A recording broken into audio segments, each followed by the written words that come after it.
our friend, our colleague, our former board member, who we will never let go, Stephen Heller, President of Brand Liaison, also known as the Professor for good reason, who's going to introduce our new friends at TRANSMODAL, who are going to talk to you then about creating value and how to provide best practices when we're facing lots of challenges in our industry. So I'll head it off to you, Stephen. Thank you so much.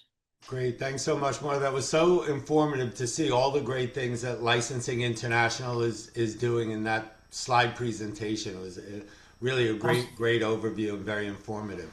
Awesome. Thanks. Well, you're a big So part of it, so thank you. I'm going to go off camera now. I'm here today again to bring you another very informative webinar on the ever-changing tariff and supply chain landscape. Many of you that are watching this live or on video know that this is actually my fifth session so far this year, including 4 webinars and 1 live session about how to deal with all this uncertainty caused by the ever-changing tariffs. And each time we brought practical advice on how the licensors, licensees, and retailers can all cooperate to find winning resolutions to many of the hardships caused by these changing tariffs and uncertainties. My prior session, the last one, focused on tariff rates and win-win solutions to the terms of licensing agreements. But today's session is actually going to talk about the entire supply chain system. It's going to focus both on compliance and what you can be doing as a company. And it's extremely important both legally and financially, because there's drastic changes in the rules and the regulations. And there's also changes how the government agencies are enforcing these rules and regulations, the intelligence they're using in AI and algorithms to watch what you're doing. So I'm really excited today to bring you experts in this area, my good friends from TRANSMODAL Global Logistics. They're a leading freight forwarder and import firm, and they're going to give you practical advice today on the lay of the land and how you should be managing your supply chain. So I'm going to introduce very quickly Max Cancer, the CEO and owner of TRANSMODAL. He spent his entire life in global logistics. TRANSMODAL was actually originally launched by his father in the 1960s, and Max acquired the business in the 1990s, continuing that legacy of expertise, and he's been riding this rocket ship of global logistics now for 30 years. Joining him today is George Sanchez, the Vice President of Growth and Strategy at TRANSMODAL. And George leads TRANSMODAL's commercial strategy, spearheading the company's digital transformation, bringing his expertise to advance the development of fully integrated supply chain systems into the modern digital landscape. And also my good friend Keith Block, who's the head of logistics. Many of you know and have worked with Keith. He's helped so many of our clients and so many people in the licensing and import industry solve logistics problems, save money and time. So we're going to talk today about the landmines and the obstacles in the supply chain system. At the end of the session is going to be a Q&A. So what I'll encourage everybody watching to do, put your questions in the chat. We will see them, and at the end we will try to get to as many of these questions as possible. Max, George, and Keith will share their contact information with you. But maybe most importantly, they also have a monthly newsletter. So sign up. It's a free newsletter. It brings you all of the updates about the changing rules, regulations, and tariffs. But it's monthly, but sometimes you'll get 3 or 4 in 1 week because there's been 3 or 4 new developments or changes. But the best thing about the newsletter, it's broken down by industry. So you can quickly see if it's affecting your business specifically. Watch for that sign up information. In fact, George, why don't you share with everybody that sign up for the newsletter, and then Max, I can't wait to hear this presentation. Awesome. Yeah, we have the web form here attached into the deck. We'll definitely circulate that in the follow up there. But Max, let me kick it over to you to get us started. Thanks, George. First of all, thanks to Stephen, Maura, Elizabeth, Maria, and Ashton for making today possible. What we're seeing right now is not a tariff problem. It's a systems problem exposed by tariffs. My name is Max Ganser. I'm the CEO of TRANSMODAL, here with my colleagues George Sanchez, Keith Block, to talk with you guys. After years of working closely with Oh, importers, wait, George, are you going to put up, sorry, Max, George, are you going to put up the slideshow? Can you guys not see my screen? We don't see it yet. Very sorry about that. There you go. What about now? Okay. Awesome. Thanks for calling that out, Steve. After years of working closely with importers, what we've seen firsthand is how quickly tariff and compliance issues can escalate into real commercial and financial risks, and sometimes serious consequences. Today, we want to share practical strategies and stories from the front line. We'll keep this about 30 minutes, and if we have time at the end, we'll take some questions. If we run short, Licensing International will share the deck and our contact information, so we encourage you to feel free to reach out. All right, let's dive in. Our goal today is to highlight what's happening in the tariff environment and share what you could do to stay ahead rather than reacting after the fact. The objectives are focused on building systems and not reacting to chaos. As we all know, tariff rules are changing faster and faster. Many of us are put in a reactive position, but with strong data and technology, you could build a resilient supply chain. Today's focus is practical operational tools. I also want to mention on our disclaimer here, none of what we're saying is legal advice. We're sharing our professional opinion based on cumulatively 60 or 80 years of experience in this domain.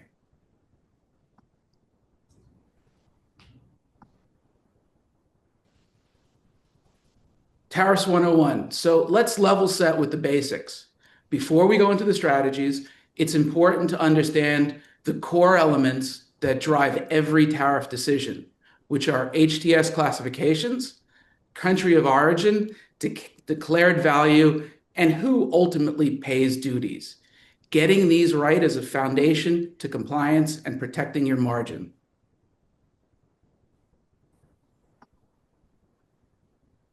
The environment has clearly shifted and become way more complex than ever. Just this year alone, we've seen more than 28 HTS updates, continued evolution of laws like UFLPA, Lacey Act, and CBP actively using AI to enforce compliance. Tariff negotiations are happening globally, and transshipment is under more scrutiny than ever.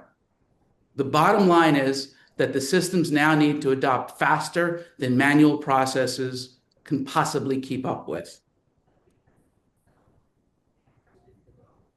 Stepping back, the broader tariff landscape is more unsettled than ever. As you can see on this slide, there are several buckets of countries. We're seeing ongoing court challenges, including the IEEPA case in front of the Supreme Court, alongside a patchwork of negotiations and tariff regimes around the world. The rules are shifting. The stakes are high, and billions of dollars are on the line. Understanding this context is critical to making smart and informed decisions. So when we talk about tariffs, a lot of the discussion is around the monetary value on the impact of the business, right? All of a sudden, overnight, you're going from outlaying a certain amount of money to double, triple, or quadruple even that amount. But what we also have to take into consideration is that these tariffs have a ripple effect on the business, right? In other scenarios, maybe you are changing suppliers. You're going to move to sourcing from Vietnam, same product, but you might not have the same credit terms, or the new supplier that you're working with requires a deposit. Things around bond sufficiency, right? The total commercial value of the products that you brought in 2022 might now be double in 2025 and 2026. So CBP may require you to increase the bond, the monetary value of the bond that you have on file. And also, probably the most, topical for everyone on this call is that the royalty calculations, that tariffs can completely obliterate your margins if you're not keenly aware to the downstream effect that they might have.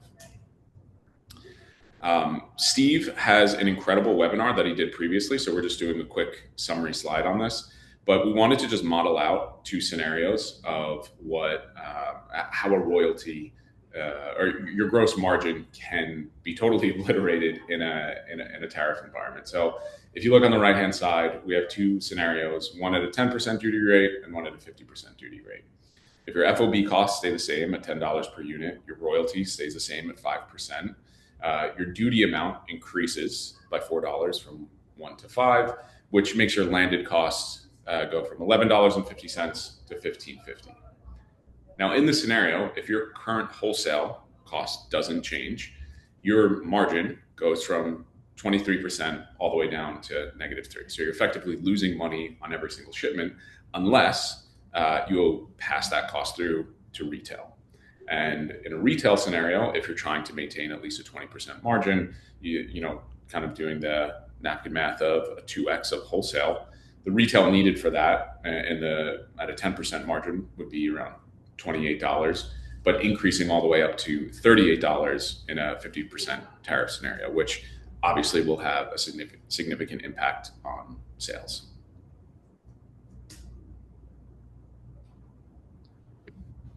Commercial landmines. Let's go through some common pitfalls, or what I'd like to say, here's what we don't want to have happen.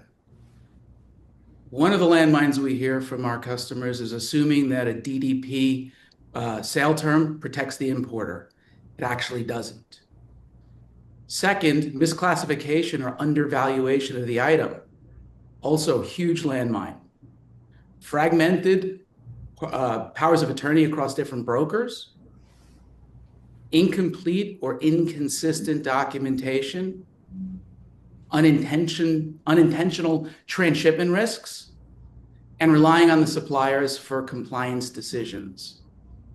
These are all situations that could spin out of control pretty quickly if you're not on top of them. Enforcement is getting smarter and faster. CBP enforcement trends.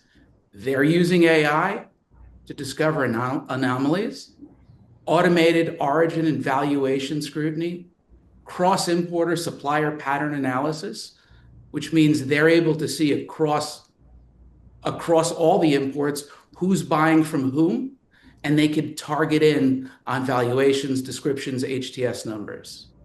Also, a rapid escalation of CF 28s and 29s, which are effectively questionnaires received from customs to the importer of record or the ultimate consignee, asking questions about exactly what's in the product, how was it manufactured, what are the costs of the components, and so that they can determine if the valuation being used is a reasonable valuation or not.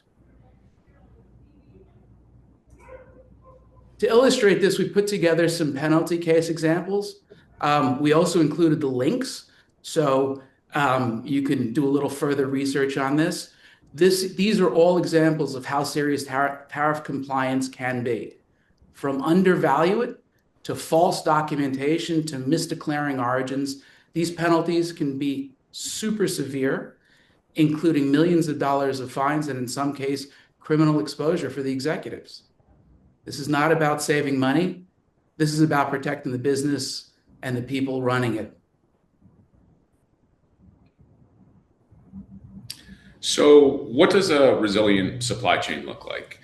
We grouped this together at 4 core pillars, right? The first step in the process is you need to centralize your product data. You need to know where all of your products are coming from, the suppliers, the HTS codes, the applicable duty rates, and any additional documentation needs to be on file for PGAs, partner government associations like FDA, Lacey Act, Fish and Wildlife. All of that information needs to live in one centralized location. The second thing that we recommend is logging into your ACE portal. Many importers don't take full advantage of this. It's a completely free account. If you are an importer of record, you are on file with U.S. Customs and Border Patrol. They do have you in their system, and you can log in and view all of the information that they have about your organization. It is also how CBP will communicate with you. So that first notification around an inquiry for additional information will be sent through the ACE portal. It may eventually show up in a paper letter at your business location. But if you want to be on top of any type of communication with CBP, highly recommend logging into your ACE portal. You can also pay your duties directly to Customs through there, which avoids paying a disbursement fee through your Customs broker. We also recommend implementing technology and organizational layers.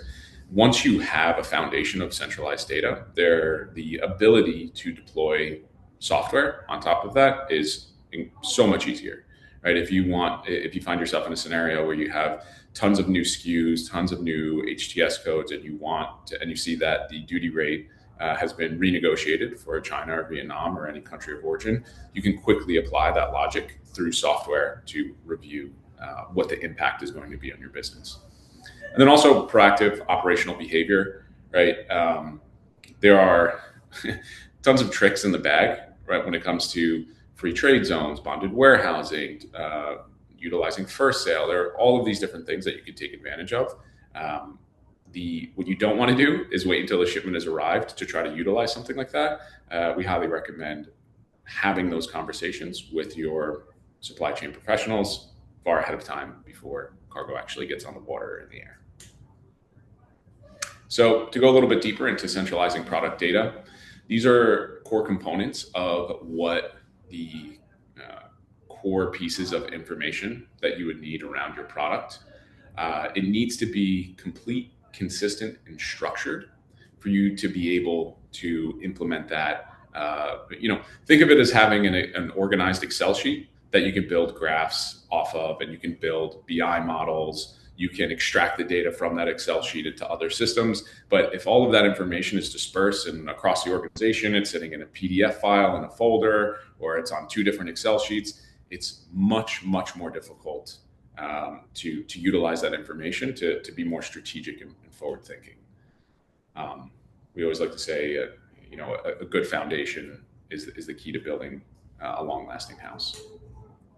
To the ACE portal, went over this a little bit already, but again, here's a link in the follow-up. We're providing a link directly to the ACE portal. So if you're not already logging in, you can go register your business. There's really not much you have to do besides request to have access to your portal. The main thing that you need to note is that you do have to log in every 30 days in order for your account not to expire. It's more than just a password reset. If you don't log in every 30 days, you will have to email CBP and request for access back to your system. Generally, you have one nominated super user, and then everybody else within the organization can also log in. It has duty spend tracking, again, CF 28 or 29s, those questionnaires for additional information. And then you can also link your ACH account directly to CBP to pay your duties directly to the government. Building technology, this is something that we've been really focused on at TRANSMODAL. When we work with customers who have that foundational layer of data, we're able to deploy so many ways to improve the business from, we'll just call it manual keyboard entry. Right? Imagine having a commercial invoice or a purchase order where your supplier didn't write in the correct HTS code, or maybe they didn't add all the columns up correctly. By working with an organization like TRANSMODAL, we can use AI to parse out all of that data, reconcile it, and process it way before it even gets to our customs brokerage team, or way before it even comes back to an importer to go, is this information right? These numbers don't quite add up. When you're processing thousands upon thousands of lines of entries and HTS codes, this does the heavy lifting that allows our teams and your teams to be more proactive. You can manage by exception rather than sweeping 1,000 shipments on an Excel sheet on a daily basis. We can also do things like duty scenario modeling. So if we have that core list of products and the applicable duty rates, and the CFO or anybody within the organization goes, hey, I just saw the duty rates changed for, or there are new tariffs on Vietnam. They've been waived or increased. How much are we going to spend next year on all of our products? So we can very quickly scenario model all of those situations. And yeah, operating proactively. Right now, we're seeing if you're looking to improve cash flow, you can utilize free trade zones or bonded strategies. That's effectively when cargo comes into the US and you don't pay duties immediately upon entry. You can effectively hold it there until the goods are sold, thereby improving cash flow, so you don't have to deplete any cash on hand before the product is actually sold. Kind of like drop shipping in a way, but when you have a US based fulfillment operation. Two things that we wanted to flag as well. These are great opportunities, completely legal, right? We always say that a good customs broker understands the laws of CBP and all of the tariff schedules to take advantage of all of the programs that are there, right? It's kind of like paying taxes in a way. There are two key ones that I wanted to highlight. One is called first sale, and the second is reconciliation. First sale can apply where there are a couple different scenarios, but one key one is if you are using a sourcing organization at origin where that you have an agent who's purchasing from the manufacturer on your behalf. In that scenario, you can actually pay duties on the commercial value of that first sale transaction between your sourcing agent and the manufacturer directly. Might not be a huge amount, might be a 20% decrease on commercial value, but when you're paying duties, when duties are increasing by 10, 20, 30, or even 40%, that can add up to be a meaningful number over time. The second, which is almost designed specifically for licensed goods, is you can pay the duties on the royalties over a 21-month period. So we made an example of this right here, where the FOB cost, so you have $500,000 worth of product coming in, your royalty is 5%, so it's $33,000. Your duty rate is 34%. But if you're not utilizing reconciliation, you would pay the 34% on the total cost of products, so the FOB and royalty due, at around $181,000, right? Immediately upfront, cargo comes in, a check for $181,000 goes straight to CBP. In the second scenario, you can actually defer the duties owed on the royalty. So of that $33,000, you can deduct around $11,000 and spread that out over a 21-month period. That helps because maybe you're not completely sure of what your sales forecasts are going to look like for a specific product, or your entire intention is just to improve cash flow. In this scenario, it improves cash flow by around 6%, which again, not a giant leap, but there are all of these different processes that you can implement where over time, a lot of this adds up. At the end of the day, you do still end up paying duties, but you just get to spread that out over a longer period of time. Last thing we wanted to say is consult with experts. We do this all day, every day. This is our core business. There are so many different programs that you can take advantage of. We work with a lot of other organizations, specifically in your space. So we're super excited to be here. We really appreciate the opportunity. We're sharing our newsletter, a link to our newsletter here, which I believe everybody will receive after the webinar is over in an email. You can go in, just your name, contact details, and then you'll be added to our list. And also, if you want to reach out, if you have some questions around specific countries or on their duty rates, different programs that you can implement, how at TRANSMODAL we're leveraging AI to do things better, faster, smarter, please don't hesitate to contact us. And with that, I believe that's it. So I want to just say thank you again to everybody. So that was so informative. Thank you both, George and Max. The questions are flowing in. I have a handful of them, and I'm trying to reconcile them myself because some of them overlap. But one series of questions talking about your technology and what you guys do. So one is does your technology track the changes in the rates and the dates based on the changing tariff rules? And then another tied into that was, how does your technology help with that reconciliation process? So can you talk Yes, to both of those kinds of things? absolutely. So, short answer to the first question, yes, absolutely.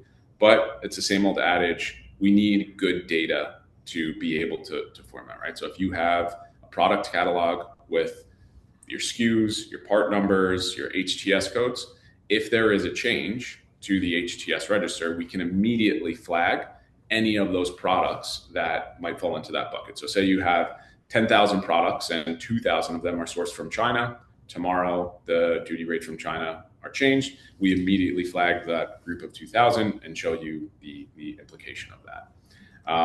Then, yes, on reconciliation, again, we need to, reconciliation isn't something that you can do after the product has already arrived in here. That is, you have to build a process around that to understand which products qualify for that. We need to prepare the documents to mark that to customs, because what you essentially do is you let them know ahead of time, hey, this is coming in, this is the total value, we're not sure what the royalty is going to be, we're saving this and will reconcile within the next 21 months. So again, you have to be prepared to do that.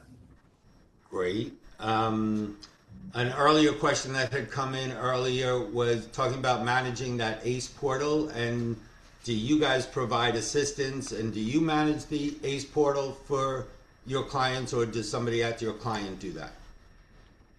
We encourage our clients to be the super administrator within their ACE portal. They can, however, grant us access. Sometimes we can do that to pull large data sets and maybe do a look back on the duties that they spent. But short answer to that is importers should own the access to their ACE account, but of course we can support with it. Okay, so here's a fun one.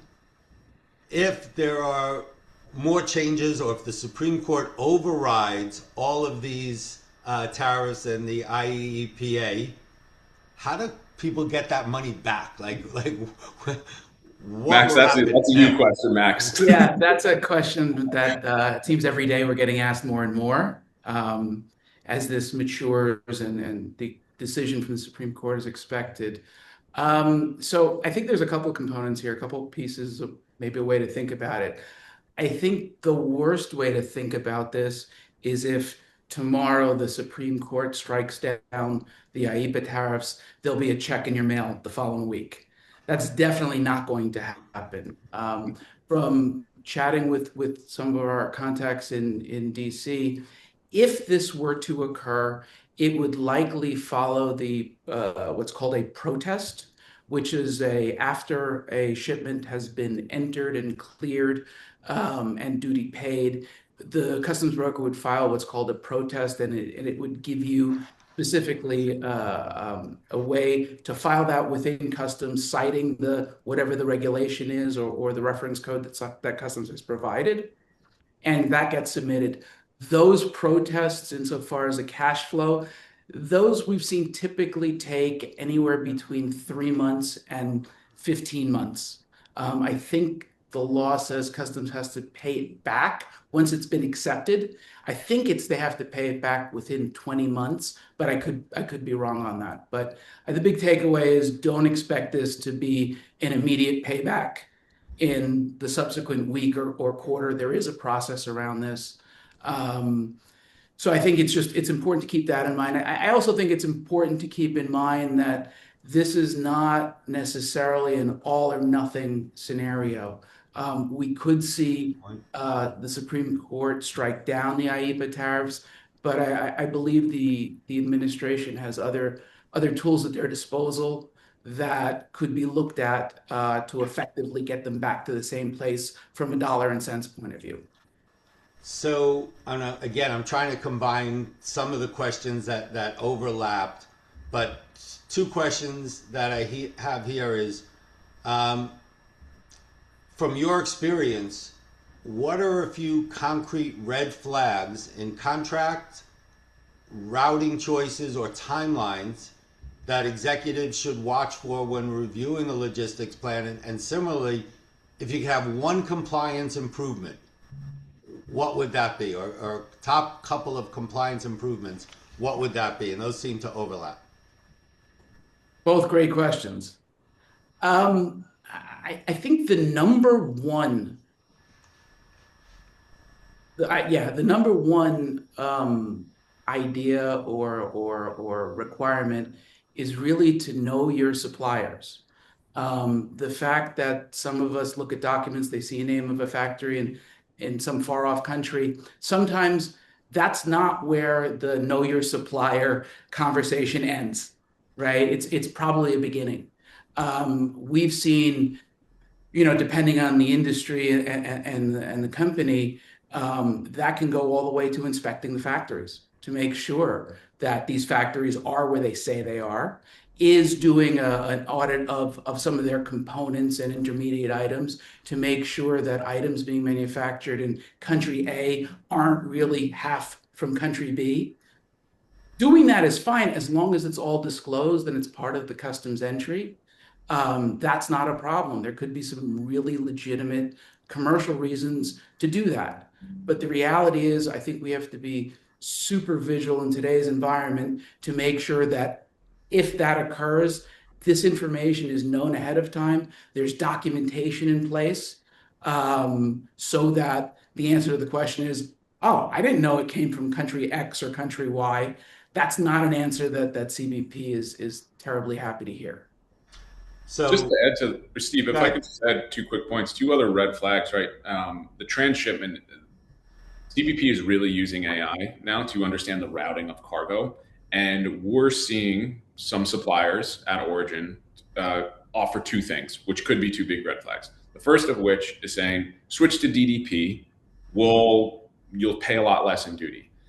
That can be a big red flag, because DDP terms, even though that the foreign supplier will be registered with CBP and make the payment on your behalf, you are effectively cut out of the loop of the control of what is declared and how the documents are submitted, but you still maintain 100% of that liability on what they put on that paperwork. So again, DDP itself isn't inherently illegal or bad, but if the intention is to pay less in duties by switching to DDP, big red flag. The second of which we've also seen is a lot of suppliers offer a country of origin change, where you finish a product in China, maybe they ship it to Singapore, Vietnam, and say, we're just going to slap a sticker on it that says made in Vietnam. You can't do that. It doesn't work that way. CBP is tracking that routing, and they want to truly understand, was there a meaningful transformation of the product? Right? You can get screws and screens and pieces of glass and wood from different countries and build the product in Vietnam and pay the duties based on Vietnam as a country of origin. But if that is a finished product moving to another country and you're adding a sticker that says made here, that is another big red flag. So watch out for that. So if we haven't gotten to your question, you're going to get a copy of this. There's definitely links that you'll see, but reach out to Max, reach out to George. There's 4 or 5 more questions. One of them that I'll refer to this person to my last webinar. It said, from your perspective, what does a good collaboration between licensors, licensees, and logistics partners look like? So that adds a new twist. Last one before we wrap up. Somebody asked, are there 2 to 3 practical habits or processes you wish every partner that you have would start adopting? Oh, let me just grab that one, George. Yeah, please. George talked a lot about a product catalog, product database.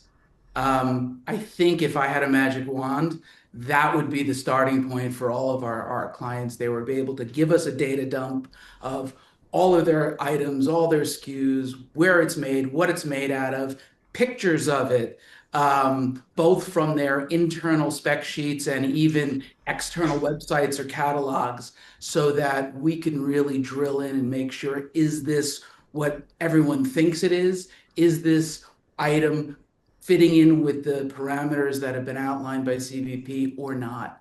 Right? And not at that point, when we're asked for it, start digging under desks and in folders and sending emails asking for all this information. So that, I think, in working with several of our customers, the ones that have this information on hand, I think those that would be the wish.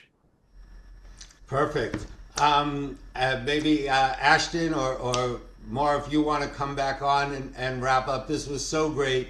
Max, George, Keith, I can't thank you enough for Thank your you. time and your expertise, and it's why our clients love working with you guys. Oh, to answer that other question real quick, you asked, how does the collaboration look like? Well, I don't have an answer for it, but I think a session like today is certainly a good step in that direction, and we're happy to continue participation. So perfect. Thank you guys so much. This is, again, really timely and important, but I think the real takeaway is that it's really about creating systems for your business, because we're talking about tariffs now, but we'll be talking about something else. And that's the nature of the business. So the more that you can work with folks like Transmodal, and obviously our dear friend Stephen Heller, to really understand your business needs from an operations perspective, that sets you up for success. It really does. And I think what was also, not to scare folks, but just to understand that, the folks are being looked at very closely around where a product is being manufactured. And the days of just slapping on and sort of moving it through the system are gone. The systems in place are now too sophisticated, and we really don't want anyone to be on the wrong side of that. It's not what any of us want to do and to certainly see. So the more you can work with folks like this, the better. Thank you guys so much. I think as we look towards 2026, the timing of this is great. Again, really, all of us use this time of year to sort of plan for next year and get our house in order, if you will. And so perfect timing. And thank you again. And just know that we will be speaking with you again. As Stephen knows, once you're in our universe, we never let you go. So thank you so much. Happy, healthy, and prosperous to all of you and all of your businesses. Thank you for allowing us to do what we do and help you be successful. So thank you all so much.